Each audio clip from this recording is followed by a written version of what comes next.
మా అమ్మ అరసవల్లి టెంపుల్‌కి వెళ్దామంటే కారు పైన బయలుదేరాం. ఎలాగో వెళ్తున్నాం కదా అని మా వైఫ్, పిల్లల్ని వారిని కూడా తీసుకొని వచ్చాం.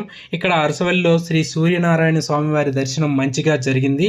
ఇక్కడ దర్శన అనంతరం చుట్టుపక్కల సరౌండింగ్స్ అన్నీ గమనిస్తే ఇక్కడ ఇంద్ర పుష్కరిణి అనేది క్లోజ్ చేశారు. ఇక్కడ డెవలప్‌మెంట్ వర్క్స్ అయితే జరుగుతున్నట్లు మనకు తెలుస్తుంది.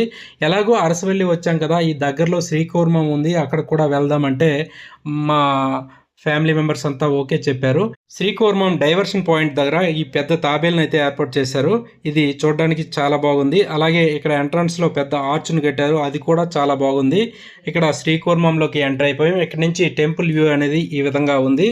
ఈ టెంపుల్లోకి ఇలా ఎంటర్ అయితే టెంపుల్ లోపల చాలా బోర్డ్స్ అనేవి ఉన్నాయి. అక్కడ టెంపుల్ తాలూకా చరిత్ర అనేది దాని మీద ఉంది. ఇది వేల ఏళ్ల నాటి పురాతనమైన టెంపుల్.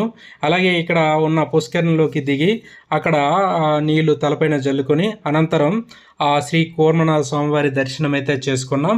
చేసుకున్న తర్వాత ఇక్కడ చూడండి, మా చిన్నబ్బాయి పెద్ద అబ్బాయి చాలా విసిగిపోయారు ఎండకి. అక్కడ ఉన్న తాబేలను చూసి చాలా ఎంజాయ్ చేశారు. అవి చూసిన తర్వాత అక్కడ నుంచి వచ్చేసి నెక్స్ట్ మనం అరసవల్లి చేరుకుని అక్కడ అన్నప్రసాదం అక్కడ స్వీకరించి అక్కడ నుండి తిరిగి పాలకొండ అయితే చేరుకున్నాం.